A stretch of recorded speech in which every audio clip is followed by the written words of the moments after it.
So hello guys, today we are going to start a novel that's name is Invisible Man, and of course it will be good for you because when we will read it then you can note down those word meaning that you don't know, and of course I will translate it in Hindi for you. So let's start.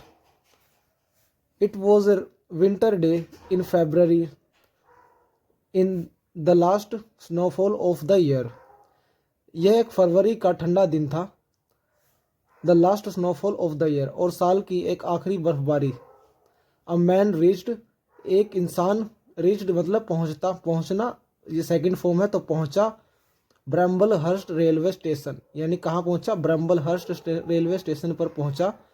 And headed towards Mrs Hall inn, और Mrs hall के इन की तरफ बढ़ा. Headed का मतलब होता है बढ़ा, कहीं चीज़ की ओर बढ़ना, और टूवर्ड्स का मतलब की ओर, और होल का एस लगा हुआ है ना, तो एस का मतलब समझ लीजिए का के की, तो होल्स यानी मिसिस होल के इन की तरफ बढ़ा. इन का मतलब होता है सराय. ही लुक्ड वेरी स्ट्रेंज, वो बहुत अजीब दिख रहा था. लुक्ड यानी कि दिख रहा था, ये सेकंड फॉर्म है, पास्ट में है. He had a portmanteau, he had a portmanteau in his hand, in his gloved hand, और उसके दस्ताने वालों हाथों में एक सूटकेस था. पोर्टमेंट, अब देखिए जो है वर्ड मैंने जो है पोर्टमेंट्यू, पोर्टमेंट्यू का मतलब एक सूटकेस होता है. He was wrapped in his cloth from head to feet. अब यहाँ पर देख लीजिए, ही वॉज रैप्ड, रैप्ड का मतलब है पूरी तरह से कवर, एकदम ढका हुआ. He was wrapped in क्लोथेज from head to feet, यानी कि वह सर से पैर तक पूरी तरह से कपड़ों से ढका हुआ था. Only his pink pointed knows tip was visible, यानी कि सिर्फ उसकी एक पिंक पॉइंट यानी कि गुलाबी से दिखने वाली नाक ही टिप वॉज विजिबल, सिर्फ दिख रही थी, यानी कि उसकी सिर्फ एक गुलाबी दिखने वाली नाक ही दिख रही थी, बाकी वो पूरा ढका हुआ था कपड़ों से. His body was covered with snow, और उसकी बॉडी जो थी पूरी तरह से बर्फ से ढकी हुई थी. As he entered the inn, जैसे ही, देखिए एज का मतलब होता है जैसे. एज ही एंटर्ड, अब ये सेकंड फॉर्म है ना, तो जैसे ही एंटर्ड द इन, जैसे ही सराय में घुसा. ही आस्क्ड, उसने पूछा. आस्क्ड देखिए, आस्क का मतलब होता है पूछना, और डी सेकंड फॉर्म है, पास्ट में है तो पूछा. He asked for fire and a room, उसने घुसते ही किसके बारे में पूछा. He asked for fire and room, उसने आग और कमरे के बारे में पूछा. Mrs Hall took him into a room and left him alone there, यानी कि मिसिस हॉल जो थी उन्हें एक कमरे में ले गई. टुक का मतलब है लेना, लेकिन हॉल टुक हिम तो ये हो गया उन्हें ले गई. Into a room and left him alone, और उन्हें उस कमरे में अकेला छोड़ दिया. She rushed for making his meal, usually in his winter days. No guest visit Iping. If it is happened so it was considered a good luck. अब यहाँ से देख लीजिए, she rushed for making his meal, यानी कि वह जल्दी से उसके खाने की, रश्ड उसके जल्दी से उसका खाना बनाने के लिए दौड़ी. यूजुअली आमतौर पर, यूजुअली का मतलब होता है आमतौर पर. इन विंटर डेज, सर्दियों के दिनों में. नो गेस्ट विजिटेड, कोई मेहमान नहीं आता था, यानी जो सर्दियों के मौसम में उस इलाके में कोई भी जो होता है ट्रैवलर वगैरह नहीं आता था. आईपिंग, इन आईपिंग, आईपिंग जो है जगह का नाम है. If it is happened, so अगर ऐसा होता था. It was considered as a good luck, तो इसे एक शुभ अवसर माना जाता था, यानी एक क्या बोलते हैं, शकुन, शकुन माना जाता था. Mrs hall was good host, जो मिसिस हॉल थी वो एक गुड होस्ट थी, यानी जो हॉस्पिटैलिटी के मामले में जो लोग होते हैं उस मामले में वो अच्छी थी. मिली मिसिस हॉल्स मेड, अब मिली जो है मिसिस हॉल की मेड है.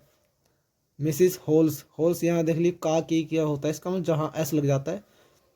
Was very slow, made was very slow, तो ये जो मिसिस मिली थी, जो मिसिस हॉल की, ये बहुत ही स्लो थी. एट वर्क, किसमें, काम में, यानी जो सब कुछ काम धीरे धीरे करती थी. Mrs Hall showing the expression of contempt for Millie, यानी कि Mrs Hall showing the expression, यानी मिसिस हॉल ने कई बार इस तरह के इस तरह के नाराज़गी के एक्सप्रेशन यानी कि भाव उसके चेहरे पर दिखाए थे। एक्सप्रेशन कर मिली मूव्ड टुवर्ड्स द स्ट्रेंजर्स, यानी मिली मूव्ड टुवर्ड्स द स्ट्रेंजर यानी अजनबी के कमरे की तरफ बढ़ी। की ओर, टुवर्ड्स का मतलब मैंने बताया था, की ओर rooms with plates and glass and clothes etc, यानी कि प्लेट, ग्लासेस और एक्स्ट्रा चीज़ें लेकर जैसे कपड़े वगैरह लेके उसकी ओर बढ़ी। और चलिए आगे बढ़ते हैं। Strangers peculiar dress. अब देखिए पेक्यूलर का मतलब होता है स्ट्रेंजफुल यानी अजीब, विचित्र टाइप का। When Mrs hall entered the room, जैसे ही जब मिसिस हॉल कमरे में घुसी। शी साव, साव मतलब देखा, सी फर्स्ट फॉर्म होती है, साव सेकंड फॉर्म होता है और सीन थर्ड फॉर्म होती है, तो ये सेकंड फॉर्म है। शी साव यानी कि उसने देखा। द विजिटर स्टिल स्टैंडिंग, जो विजिटर था, जो अंगुतक था, जो आने वाला मेहमान था, वह अभी भी, स्टिल का मतलब अभी भी, स्टिल स्टैंडिंग अभी भी खड़ा है, स्टैंडिंग यानी अभी हो रहा है लेकिन अभी भी खड़ा है। विद हिज हैट, और उसकी टोपी के साथ। कोट एंड ग्लव्स, जो उसके दस्ताने थे और हैट थे, सब कुछ उसके पास ही था, अभी भी उसने उतारा नहीं था। शी वॉज लिटिल सरप्राइज्ड, वह थोड़ी सी सरप्राइज्ड हुई यानी कि थोड़ी सी हैरान हुई। As the fire was burning briskly up, यानी कि जो जैसे ही आग जली थी और वॉज बर्निंग, आग जल रही थी, और briskly up and he still didn't remove his snow, और उसकी जो बर्फ़ थी ना वो पिघल कर, ब्रिस्कली का मतलब है पिघल कर गिरना, ब्रिस्कली अप करके उसके जो बूंद बूंद की तरफ से गिर रही थी। Still didn't removed his snow, उसने अब तक अपने कपड़ों से बर्फ़ भी नहीं हटाई थी। She asked the guest for his hat and coat, give them a good dry in the kitchen. She asked यानी उसने पूछा, द गेस्ट किससे, मेहमान से, for his hat and coat, उसके कोट और हैट के लिए पूछा। Give them a good dry, उन्हें अच्छे से धोने के लिए किचन में। बट, देखिए हम यहाँ पे बट, लेकिन द गेस्ट रिप्लाइड, जो मेहमान था उसने जवाब दिया, no, without turning his face towards Mrs Hall, यानी बिना मिसिस हॉल की तरफ मुंह किए नो का जवाब दिया। लेकिन जब, when the guest turn towards हर, लेकिन जैसे ही जब मेहमान उसकी तरफ मुंह करके मुड़ा, her she noticed his peculiar getup, तभी मिसिस हॉल ने उसके अजीब, पेक्यूलर का मतलब